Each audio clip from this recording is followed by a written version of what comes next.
With Digital Radio Mondial, you've no need for internet connections or Wi-Fi spots. DRM radios are truly portable, so you can listen to your favourite radio programmes whenever and wherever you want.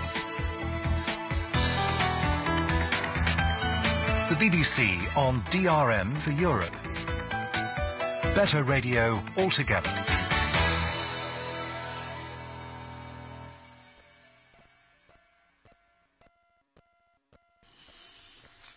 You're listening to Outlook from the BBC World Service. Still to come, the Spanish singer Buika on the impact of her African heritage and her struggle to belong. I get used to be the unique black girl in the supermarket, the unique black girl in the classroom, the unique black girl in the club. It was curious. It was not really comfortable. And we meet the British football fan who was plucked from the stands to play for his favourite team. It's all coming up after the latest BBC News. BBC News with Neil Nunes. The United Nations Deputy Secretary-General Jan Eliasson has called for action to deal with the situation in the Central African Republic, where he said civilians were enduring suffering beyond imagination since a coup in March. Mr. Eliasson said there had been an upsurge in sexual violence, torture, summary executions, and sectarian conflict between Muslims and Christians. He urged the Security Council to strengthen the African Union-led force already there. Demonstrators in Pakistan have blocked the main supply route for NATO forces in neighboring Afghanistan in protest at American drone attacks. The action was called by the cricketer-turned-politician Imran Khan, who blamed U.S. drone attacks in northwest Pakistan for preventing any chance of peace with the Pakistani Taliban. The parliament in Thailand has started debating a motion of no confidence in the government, a day after anti-government protesters stormed ministries in Bangkok. The opposition Democrats put forward the censure motion to highlight alleged misuses of funds. Demonstrators have also surrounded several more ministry buildings. A mass vaccination program is starting in the Philippines to immunize children affected by Typhoon Haiyan. About 33,000 children are being treated starting in the areas hardest hit. The Election Commission in Honduras says the governing candidate in Sunday's presidential election, Juan Orlando Hernandez, now has an unassailable lead. His main rival, the former First Lady of Honduras, Xiomara Castro, has accused the governing National Party of huge electoral fraud. A court in New Zealand has rejected a claim by a man from the Pacific island nation of Kiribati to stay in the country as a climate change refugee.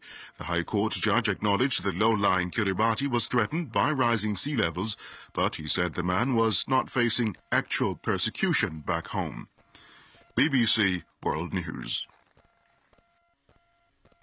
You're with Outlook from the BBC. I'm Matthew Bannister. Coming up in this half hour, we hear about the humble coffee pot that lay behind the invention of the first ever webcam. It had gone from being a wacky new idea to a novelty that a reasonable number of people knew about, to a widely viewed icon of the early web, to an historic artifact, and then to something that people were mourning over when it was no longer there. And I think only on the internet can that sort of thing happen in just 10 years. We'll have more on that story later. But first, the Spanish singer Concha Buika, or Buika as she prefers to be known, was born on the island of Mallorca to political exiles from Equatorial Guinea.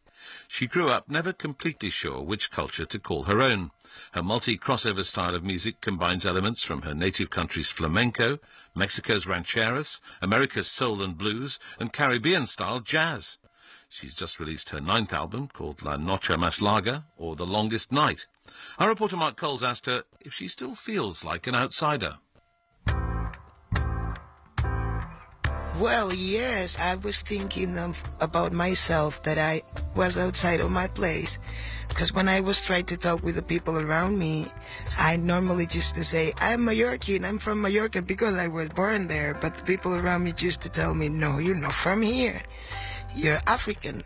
And I was like, okay. So when I went at home and I talked to my uncles and my cousins that they were just arrived from Africa, I used to tell them, I'm African, I'm an original African black girl. And they just told me, no, you're not African. You've never been there. You don't know how to climb a tree. You don't know how to do anything. You know, you're not from there. You're Spanish. So at the end, I was, like a little bit lost. I didn't know what I belonged to. Because your parents came to Spain from Equatorial Guinea, I think, didn't they? Yeah, my papa was a politician exiliate. you know, and he was hiding in Mallorca. He was a pro-democracy campaigner, was he? Because they were tough times at the end of the 60s and early 70s, weren't they? Yeah, he believes in democracy outside home, but not in my house. I imagine that wasn't the easiest of times for you. I mean, not many African families in Mallorca. Well, at that time, as I remember, we were the unique black family around the neighborhood.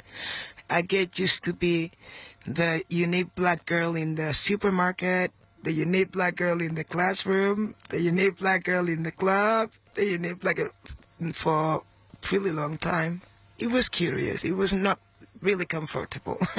So when did the singing start? I remember myself doing noise all my life from when I was a little girl. I pretended to be a drummer. I was trying to be a bass player, you know, and I ended up singing because they told me that they are going to give me 10,000 pesetas. And at that time, it was a lot of money for me. And I was like, wow, man, to sing, just to sing. But I sing like a dog because I remember that my teacher in the school told me that once when I was a little girl, that my voice sounds like a dog. A dog? And yeah, but I like my dog voice. A bit rude of your teacher. Yeah, well, as you can hear, my voice is not very thin and very beautiful, you know. So I believe that she thought that it wasn't a proper voice to sing. But she missed one thing, that you sing with the desire, not with your voice. It's sultry, it's soulful. Has your teacher never heard of Billie Holiday or Nina Simone? I don't know. I think that she used to listen to traditional Mallorcan music.